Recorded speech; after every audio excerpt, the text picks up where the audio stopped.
CEIP, Casa Espírita Ilha de Paquetá, trazendo conhecimento através do decodificador Allan Kardec, consolando corações, mostrando o caminho do aprimoramento moral, despertando o espírito imortal em cada um de nós através da doutrina espírita, concedendo o pão do espírito que nos fortalece, dando sentido à vida. Qual o verdadeiro sentido da palavra caridade como a entendia Jesus? Como é que Jesus entendia a caridade? E os Espíritos nos ensinam. Benevolência para com todos, indulgência para as imperfeições dos outros e perdão das ofensas. Então, essa benevolência para com todos nos está direcionando para com a bondade dentro de nós, para com o amor dentro de nós. Nós devemos conquistar esse amor para podermos distribuir esse amor aonde formos, sermos bons, sermos indulgentes para com as imperfeições alheias. Nós sabemos que a indulgência é uma condição muito especial para que alcancemos a paz dentro de nós.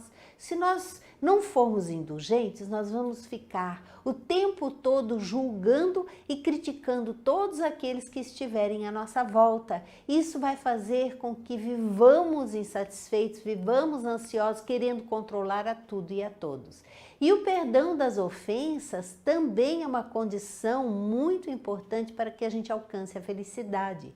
Porque se perseverarmos na mágoa, querendo de alguma forma nos sentirmos vítimas de alguma situação, de algo que fizeram para nós, nós vamos viver insatisfeitos e infelizes, porque precisamos aprender a lição do perdão para nos desligarmos do passado e conseguirmos estar no momento presente, viver o momento presente, que é aonde nós vamos construir o nosso futuro, porque o nosso futuro, ele é aquilo que nós estamos vivenciando hoje, aquilo que nós estamos fazendo, aquilo que nós estamos falando, aquilo que nós estamos pensando.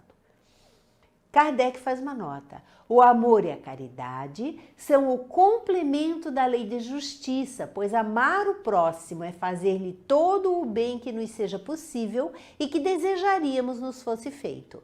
Tal o sentido dessas palavras de Jesus: amai-vos uns aos outros como irmãos.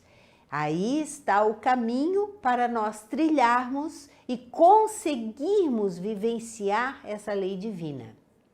A caridade, segundo Jesus, não se restringe à esmola, abrange todas as relações em que nos achamos com os nossos semelhantes, sejam eles nossos inferiores, nossos iguais ou nossos superiores. Então, caridade não é só esmola, nós sabemos disso, estudamos na doutrina espírita, existe sim a caridade material, mas principalmente a caridade moral, aquela que nós fazemos nos doando, entendendo o outro, sendo indulgentes, sendo tolerantes, sendo amorosos, ajudando com um ombro amigo muitas vezes, essa a verdadeira caridade. Ela nos prescreve a indulgência, porque de indulgência precisamos nós mesmos e nos proíbe que humilhemos os desafortunados, contrariamente ao que se costuma fazer. Muito cuidado no doarmos alguma coisa, no ajudarmos alguém para não humilharmos essas pessoas, porque a caridade ela também é indulgente e ela precisa ser realizada com muito cuidado e com respeito àqueles a quem nós estamos ajudando. Apresente-se uma pessoa rica e todas as atenções e deferências lhe são dispensadas. Se for pobre, toda a gente como que entende que não precisa preocupar-se com ela. É uma tendência da sociedade. No entanto, quanto mais lastimosa seja a sua posição, tanto maior cuidado devemos pôr em não lhe aumentarmos o infortúnio pela humilhação. O homem verdadeiramente bom procura elevar aos seus próprios olhos aquele que lhe é inferior, diminuindo a distância que o separa. é uma condição do homem de bem, saber até como doar-se, como fazer o bem aos seus semelhantes, respeitando-o, sem querer, de alguma forma, dirigir a sua vida, respeitando a sua maneira de ser, ajudando no que for possível e procurando ser indulgente para com aquele que se está ajudando. Na pergunta 887, Jesus também disse: amai até mesmo os vossos inimigos. Ora, o amor aos inimigos não será contrário às nossas tendências naturais e a inimizade não provirá de uma falta de simpatia entre os espíritos? Como é, Kardec querendo saber como é que a gente vai conseguir amar aqueles que não gostamos, aqueles que são os nossos inimigos? E eles respondem: é certo que ninguém pode votar aos seus inimigos um amor terno e apaixonado. Não foi isso que Jesus pretendeu dizer. Amar os inimigos é perdoar-lhes e lhes retribuir o mal com o bem. Aquele que assim procede se torna superior aos seus inimigos, ao passo que abaixo dele se coloca quem procura tomar vingança. A vingança nunca deve ser um meio para satisfazer as nossas mágoas, as nossas frustrações, a nossa tristeza. Nunca. Sempre procurarmos compreender o momento do outro, porque nós também muitas vezes vamos ser necessitados, carentes do perdão alheio, e procurarmos retribuir o mal que nos fizeram com o bem. Se não formos capazes de ações de amizade, pelo menos não desejar o mal e orar para que Deus consiga amenizar aquela situação, aquele mal-estar. Na pergunta 888, que se deve pensar da esmola? O homem condenado a pedir esmola se degrada física e moralmente, embrutece-se. Uma sociedade que se baseia na lei de Deus e na justiça deve prover a vida do fraco sem que haja para ele humilhação. Deve assegurar a existência dos que não podem trabalhar, sem lhes deixar a vida à mercê do acaso e da boa vontade de alguns. Dizendo do dever da sociedade para com essas pessoas que vivem a mais extrema miséria, sem terem condições muitas vezes de ter onde morar, de ter um emprego, de ter condições de sobreviver. É necessário que cada um de nós esteja atento para essas necessidades, mas também a sociedade como um todo deve prover a essas necessidades. Na pergunta 888A, dar-se-á reproveis a esmola? Então é errado dar esmola? E eles respondem que não. O que merece reprovação não é a esmola, mas a maneira por que habitualmente é dada. O homem de bem, que compreende a caridade de acordo com Jesus, vai ao encontro do desgraçado sem esperar que este lhe estenda a mão. A verdadeira caridade é sempre bondosa e benévola. Está tanto no ato como na maneira por que é praticado. Duplo valor, tem um serviço prestado com delicadeza. Se o for com arrogância, pode ser que a necessidade obrigue quem o recebe a aceitá-lo, mas o seu coração pouco se comoverá. Lembrai-vos também de que aos olhos de Deus a ostentação tira o mérito do benefício. Disse Jesus: ignore a vossa mão esquerda o que a direita der. Por essa forma, ele vos ensinou a não tisnardes a caridade com orgulho. Deve-se distinguir a esmola propriamente dita da beneficência. Até aqui ele vai fazer um paralelo de como dar esse auxílio sem que humilhemos aquele que está recebendo este auxílio. E aqui ele vai começar a fazer uma comparação da esmola ou distinção da esmola com a beneficência. Nem sempre o mais necessitado é o que pede. O temor de uma humilhação detém o verdadeiro pobre, que muitas vezes sofre sem se queixar. A esse é que o homem verdadeiramente humano sabe ir procurar sem ostentação. Amai-vos uns aos outros, eis toda a lei, lei divina, mediante a qual governa Deus os mundos. O amor é a lei de atração para os seres vivos e organizados. A atração é a lei de amor para a matéria inorgânica. A lei de amor, o amor é a lei para os seres vivos organizados e a lei de atração para os seres inorgânicos, porque nós sabemos que os seres inorgânicos, eles estão ali, eles não têm princípio vital, eles se organizam apenas pela lei de atração dos seus átomos.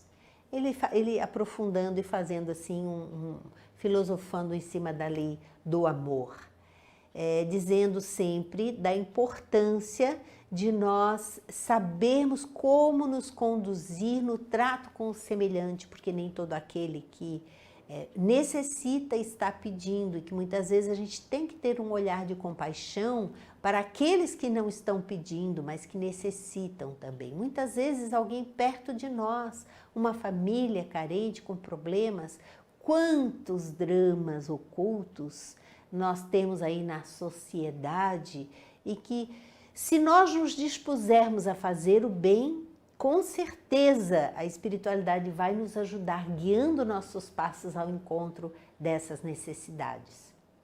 Não vos esqueçais nunca que o Espírito, quaisquer que sejam o seu grau de adiantamento e a sua situação, como encarnado ou na erraticidade no plano espiritual, está sempre colocado entre um superior que o guia e aperfeiçoa e um inferior para o qual tem que cumprir esses mesmos deveres. Nós sempre teremos espíritos superiores a nós que nos guiam, que nos ajudam, e espíritos inferiores que estão iniciando seu processo evolutivo, aos quais, por nossa vez, nós também temos o dever de ajudar. Sede, pois, caridosos, praticando não só a caridade que vos faz dar friamente o óbolo que tirais do bolso ao que vos ousa pedir, mas a que vos leve ao encontro das misérias ocultas. Sede indulgentes com os defeitos dos vossos semelhantes, em vez de votardes desprezo à ignorância e ao vício. Instruí os ignorantes e moralizai os viciados. Sede brandos e benevolentes para com tudo que vos seja inferior. Sede-o para com os seres mais ínfimos da criação e tereis obedecido à lei de Deus. Esta é a resposta de São Vicente de Paulo, trabalhando a questão do amor e da caridade, nos dizendo que todos nós temos condições de nos doar, de uma forma material, de uma forma moral, mas sempre com muita paciência, com muito carinho, com muito respeito pela condição não só material do semelhante, mas principalmente pela condição evolutiva dele. Às vezes são pessoas mais limitadas, que necessitam sim do nosso acompanhamento, do nosso carinho, da nossa dedicação. Na pergunta 889, não há homens que se veem condenados a mendigar por culpa sua? E eles respondem que sem dúvida, mas se uma boa educação moral lhes houver ensinado a praticar a lei de Deus, não teriam caído nos excessos causadores da sua perdição. Disso, sobretudo, é que depende a melhoria do vosso planeta.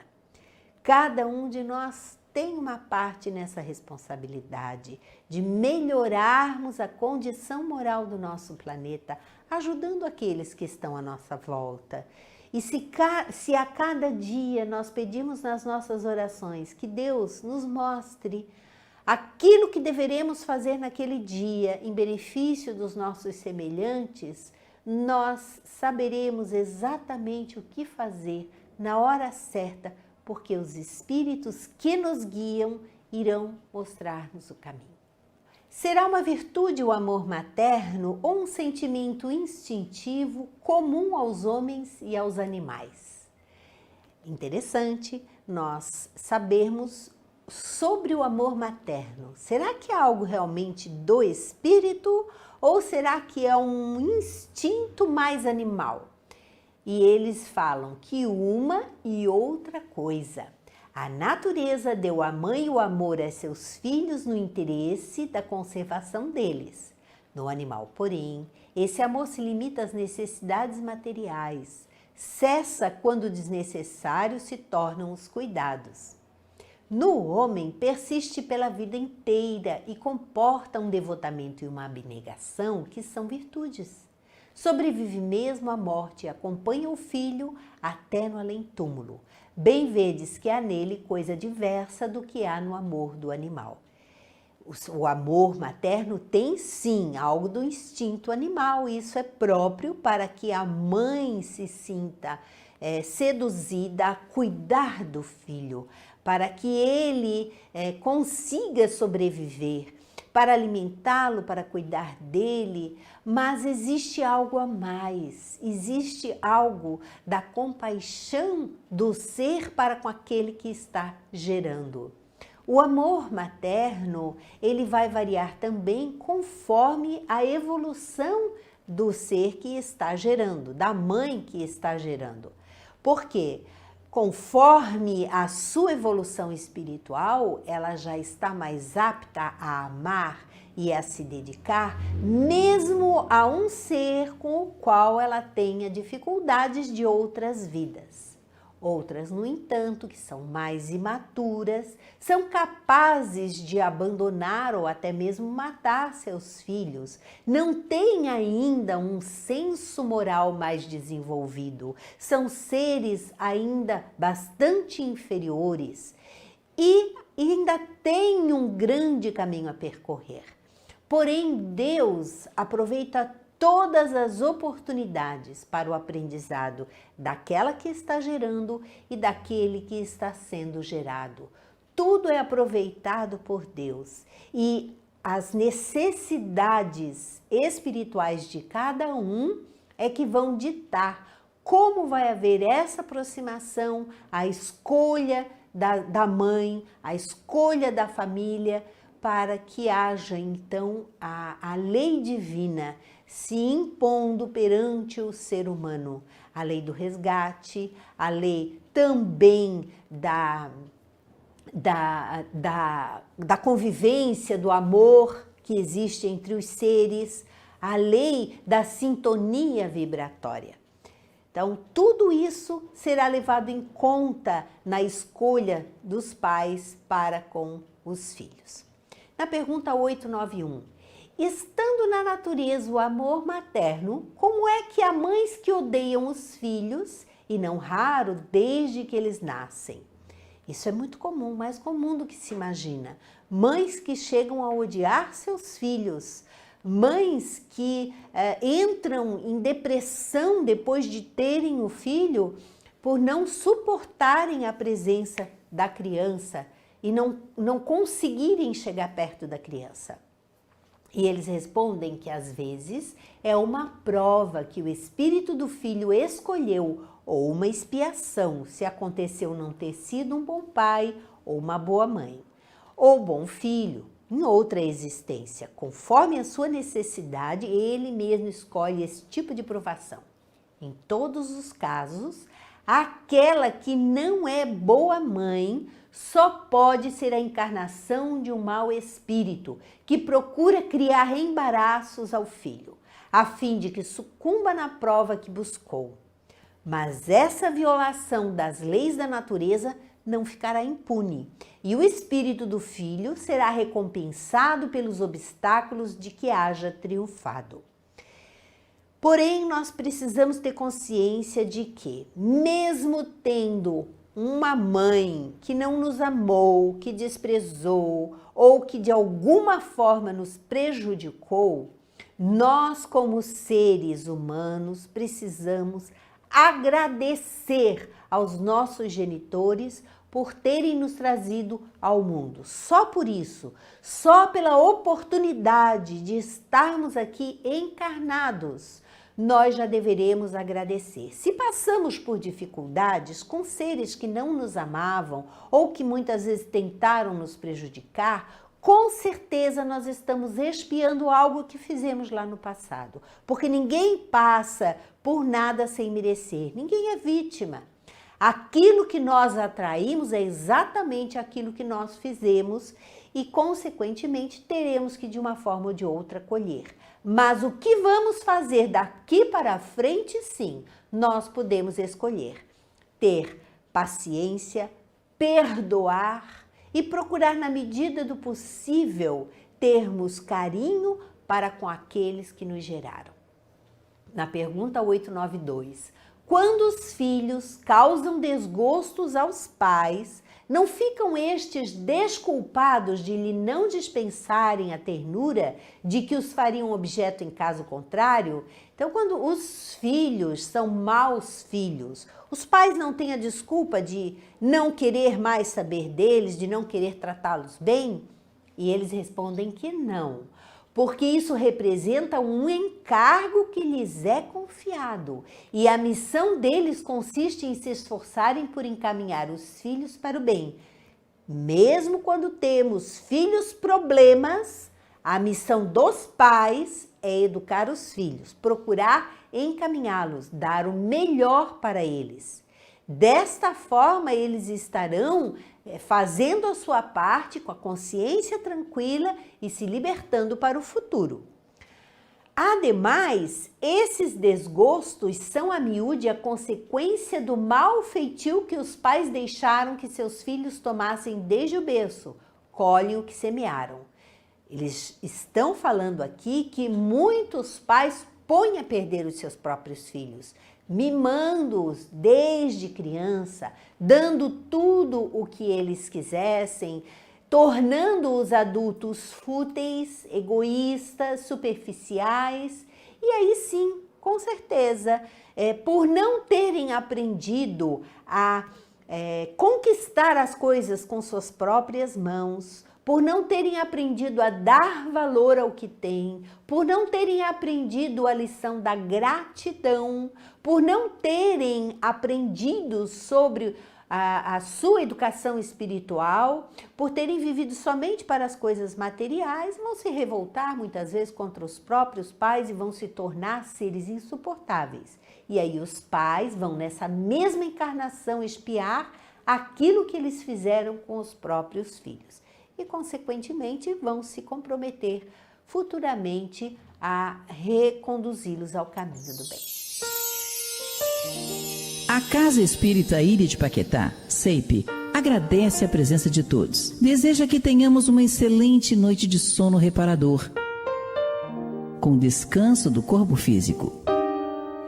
E que nosso espírito possa emancipar-se em missão de trabalho no bem ou em estudos em esferas espirituais mais elevadas.